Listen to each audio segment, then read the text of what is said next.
اللہ نے تمہیں پیسے دیے ہیں، نئی گاڑی تم نے خریدی ہے، چھوٹے بچے کا جوتا کیوں باندھ دیا آگے تم نے؟ جوتا باندھنے سے اگر یہ ایکسیڈنٹ سے، حادثے سے گاڑی بچ سکتی ہوتی ہے تو پھر پاکستان کے جتنے پی آئی اے کے جہاز ہیں سب پر باندھ دینا چاہیے، سب پہ جوتے لٹکے ہوئے۔ عجیب تم نے فلسفہ تراشا، کسی نے جو ہے وہ کالی رنگ کی پٹی باندھ دی نیچے جس سے اس کو نظر نہیں لگے گی، گھوڑے کے پاؤں کے نیچے جو کھری لگی ہوئی ہوتی ہے کچھ لوگوں نے اپنے گھروں میں وہ باندھی ہوئی ہوتی ہے کہ اس سے ہمارے گھر کے اندر کوئی مصیبت نہیں آئے گی، کوئی تکلیف نہیں آئے گی۔ کسی نے ہنڈیا اپنے گھر کے اوپر الٹی رکھی ہوئی ہوتی ہے، یہ ہنڈیا بچا لے گی، اور میاں ہنڈیا کیا بچائے گی تجھے؟ اللہ کے قہر سے کچھ نہیں بچا سکتا۔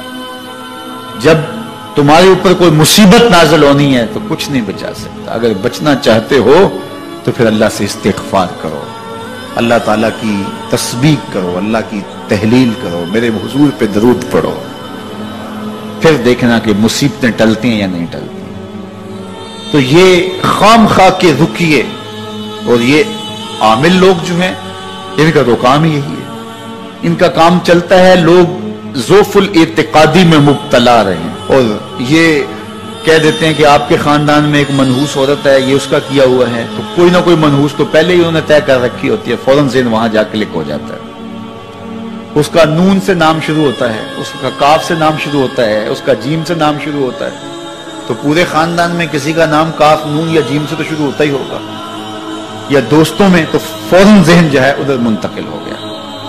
اب یہ بابا جی نے بتا دیا ہے، ہاں اس نے یہ بات کی تھی، کچھ باتیں یاد آنے لگی، اس کاف سے شروع ہونے والے نام کے ساتھ نفرت پیدا ہو گئی۔ اس بابے نے نفرت کا کاروبار کیا، اس نے تو 100 روپے 200 روپے لے لیے، لیکن دو انسانوں کے اندر نفرت ڈال دی۔ اس کا گریبان کل قیامت کے دن پکڑا جائے گا۔ ان ملنگوں کے پاس، ان ذوف الاعتقادی کو پھیلانے والوں کے پاس کبھی نہ جاؤ۔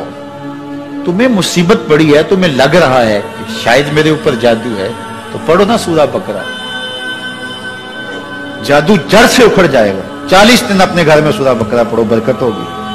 کہتے ہیں مولوی صاحب 40 دن تو نہیں پڑھی جا سکتی، 2.5 پارے، ہمیں کوئی تعویذ ہی کرتے ہیں، ہم شارٹ کٹ چاہتے ہیں نا، روزانہ صبح 2.5 پارے سورہ بقرہ پڑھے، یہ تو ہم سے نہیں پڑھی جائے گی، تو آپ کوئی تعویذ ہی لکھتے ہیں۔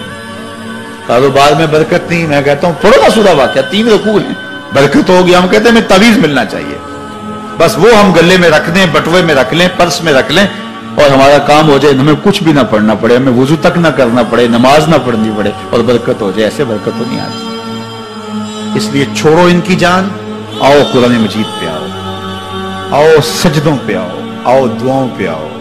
سحری کے وقت اس کی رحمتیں آواز دے رہی ہوتی ہیں، حل من مسترزقن، ہے کوئی رزق مانگنے والا، اور تم اس وقت سوئے ہوئے ہو، سارے دن ٹھوکریں کھاتے ہو۔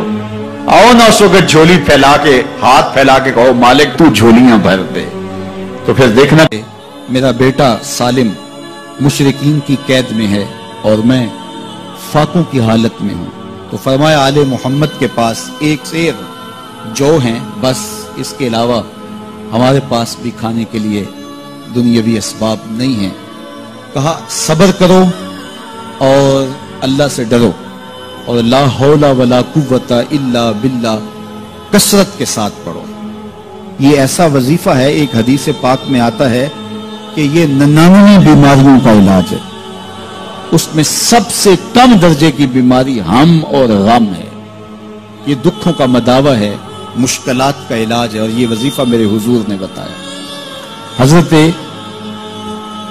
ابو ذر غفاری رضی اللہ تعالیٰ عنہ کو حضور نے 5 چیزیں بتائی تھی، ان میں سے 5ویں چیز یہ تھی کہ ابو ذر کثرت کے ساتھ لا حول ولا قوت الا باللہ پڑھا کرو۔ فرمایا عرش الہی کے نیچے ایک خاص خزانہ ہے، یہ وظیفہ وہاں سے آیا ہے، یہ زندگی میں معمول بنا لو، جب پھنس جاؤ، مشکلات میں آ جاؤ تو لا حول ولا قوت الا باللہ پڑھو، اللہ راستے کھولے گا۔ تو حضور نے 3 چیزیں فرمائی، اللہ سے ڈرو، صبر کرو، اور کثرت کے ساتھ لا حول ولا قوت الا باللہ پڑھو۔ وہ فرماتے ہیں کہ میں یہ عمل شروع کیا، ابھی گھر میں بیٹھا ہی تھا کہ دروازے پہ دستک ہوئی، تو میں اٹھا کہ دروازہ کھولوں دیکھوں کہ کون ہے، تو دروازہ کھولا، دیکھا میرا بیٹا کھڑا ہے اور اس کے پیچھے 100 اونٹ کھڑے ہیں۔ تو میں نے کہا کہ تم اور یہ اونٹ؟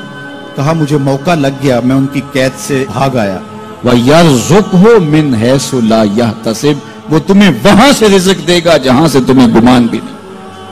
اس کے ہو کے تو دیکھو، اللہ اکبر، اللہ کے ہو جاؤ تو پھر وہ تمہاری ضرورتوں کا کفیل ہو جائے۔ فرمایا حضرت عبداللہ ابن مسعود رضی اللہ تعالیٰ عنہ نے کہ کسی شخص کو فقر و فاقہ آ جائے تو وہ لوگوں کو بتائے کہ میں آج کل بڑے مشکل حالات میں ہوں، ہر وقت لوگوں کو بتاتا رہے تو اس کی مشکل بڑھے گی، اس کی مشکلیں آسان نہیں ہوں گی اس طرح۔ اور اگر وہ اپنی اس مشکل کو کسی سے شیئر نہ کرے بلکہ مصلی بچھا کے اپنے رب سے کہے کہ مالک فقر و فاقہ آ گیا ہے اور اس کا علاج تیرے پاس ہے، اس مرض کا مداوع تیرے پاس ہے۔ تو حضرت عبداللہ ابن مسعود فرماتے ہیں کہ رسول کریم نے فرمایا جلد یا بدیر اللہ اس کو مالا مال فرما دے۔ یہ بھی کبھی کر کے دیکھو، مشکل آ جائے، فاقہ آ جائے۔ اور قرآن مجید کا دل سورہ یاسین ہے، جس نے ایک مرتبہ سورہ یاسین کی تلاوت کی اللہ 10 مرتبہ قرآن پڑھنے کا ثواب عطا کرے۔ اور کتنا بڑا اجر ہے، آپ ایک سال میں بھی شاید 10 قرآن مجید نہ ختم کر سکیں اور سورہ یاسین پڑھیں تو 10 مرتبہ قرآن مجید پڑھنے کا ثواب نصیب ہوگا۔ تو اپنی صبح کا آغاز سورہ یاسین سے کیا کریں، نماز فجر کے بعد اشراق تک سورہ یاسین پڑھ لیا کریں۔ سورہ یاسین اگر آپ پڑھ کے اپنے دن کا آغاز کرتے ہیں آپ کا سارا دن خیر سے گزرے گا۔ اس دن اگر کاروبار کریں گے تو برکت ہوگی، اس دن بہت ساری بیماریوں سے، آفات و بلیات ارضیہ اور سماویہ سے بچے رہیں گے، لوگوں کے شر سے، حادثات سے محفوظ رہیں گے۔ میرے حضور نے ارشاد فرمایا قرآن مجید میں ایک سورت ہے جس کی 30 آیات ہیں، اگر کوئی شخص اس کی تلاوت کرتا ہے تو وہ سورت پڑھنے والے کی شفاعت کرتی ہے اور اتنی بار شفاعت کرتی ہے کہ اس کو بخشوا کے چھوڑتی ہے۔ وہ سورت کون سی ہے؟ وَهِيَ تَبَارَكَ الَّذِي بِيَدِهِ الْمُلْكُ، یہ سورۃ الملک ہے، 30 آیتیں ہیں۔ جو شخص اس کی تلاوت کرے یہ اتنی بار سفارش اللہ کی بارگاہ میں کرتی ہے کہ اپنے پڑھنے والے کو بخشوا کے چھوڑتی ہے۔ تو اپنے دن کا آغاز سورہ یاسین سے کریں اور اپنی شب کا آغاز سورہ ملک سے کریں۔ سونے سے پہلے سورہ ملک کی تلاوت ضرور کر لیں، انشاءاللہ اس سے رات برکت سے گزرے گی۔ جس نے ایک دن میں 100 مرتبہ سبحان اللہ و بحمدہ پڑھا، کتنی مرتبہ؟ 100 مرتبہ کیا پڑھا؟ سبحان اللہ و بحمدہ، فرمایا کہ اس کے گناہ سمندر کی جھاگ کے برابر بھی ہوں تو اللہ معاف فرما دے گا۔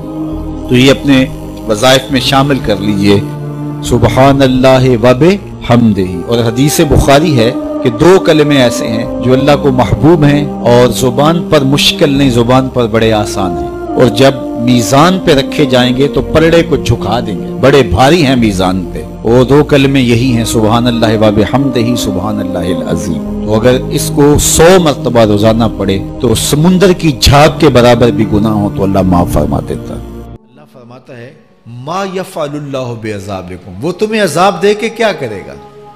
ذرا لہجہ دیکھیے، ذرا انداز، ما یفعل اللہ بعذابکم، وہ تمہیں عذاب دے کے کیا کرے گا؟ تم اس کی مخلوق ہو، اپنے دستے قدرت سے اس نے تمہیں بنایا ہے، تو وہ تمہیں عذاب دے کے کیا کرے گا؟ اس کی ضرورت نہیں ہے کہ تمہیں عذاب دے، نہ اس کی چاہت ہے کہ تمہیں عذاب دے، کوئی خود چھلانگے لگائے تو اس کی مرضی۔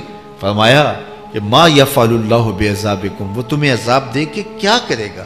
ان شکرتم و آمنتم، اگر تم شکر ادا کرو اور ایمان لاؤ تو وہ تو قدردان ہے جو کوئی اس کا شکر کرتا ہے اور جو اس پر ایمان لاتا ہے۔ تو اللہ اس کے لیے عذاب نہیں رکھا، اس کے لیے رحمتیں رکھی ہوئی ہیں۔ تمہیں دستے قدرت سے بنایا ہے اور وہ تمہیں خوش دیکھنا چاہتا ہے، تمہیں خوشحال دیکھنا چاہتا ہے، تمہیں سرشار دیکھنا چاہتا ہے، تمہیں نہال دیکھنا چاہتا ہے، تمہاری زندگی کو خوشگوار دیکھنا چاہتا ہے۔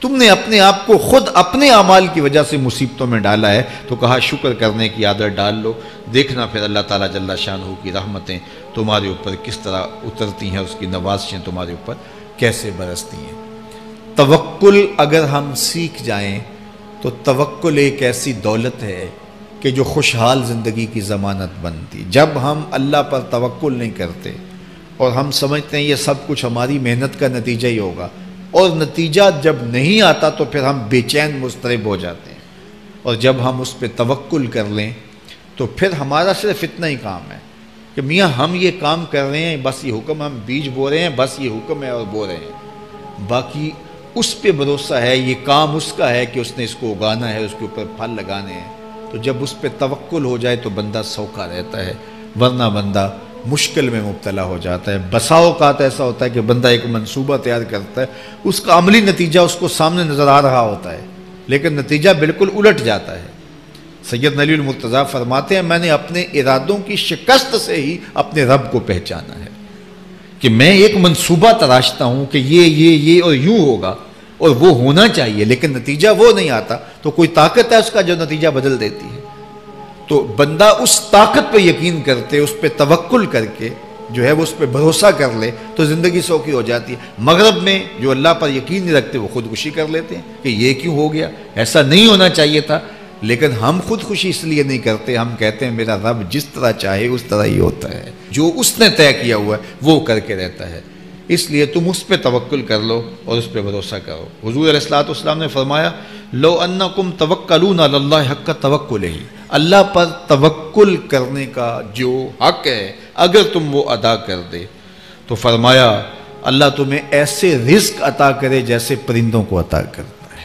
ہمارا تو کاروبار ہے، یہ فیکٹری ہے، یہ دکان ہے، یہ ہماری نوکری ہے، ہم نے یہاں سے کمائی کرنی ہے۔ پرندوں کا کوئی کاروبار نہیں ہوتا، کوئی نوکری نہیں ہوتی، کوئی ٹھیا، کوئی اڈا نہیں ہوتا جہاں جا کے انہوں نے رزق کے لیے کوئی آغاز کرنا ہوتا ہے، بلکہ حضور نے فرمایا تغدو خماسا وتروح بطانا، جب وہ صبح گھر سے نکلتے ہیں تو خالی پیٹ نکلتے ہیں اور انہیں کوئی اپنی منزل کا تعین نہیں ہوتا، جدھر خیال آیا اڑ گئے ادھر، لیکن کبھی ایسا نہیں ہوا کہ شام کو خالی پیٹ واپس آئے ہوں، کہا وہ پیٹ بھر کے آتے ہیں۔ باہو بولے بن توکل پنچھی اڑ دے، خرچ نہ پلے زیرا ہو، جب گھر سے اڑتے ہیں تو ان کے پلے نہ کوئی خرچ ہوتا ہے، نہ راس المال ہوتا ہے، نہ کوئی اوزار ہوتے ہیں، نہ کوئی ہتھیار ہوتے ہیں، کچھ بھی نہیں ہوتا، یوں ہی گھر سے نکلتے ہیں، کبھی بھی خالی پیٹ نہیں آئے۔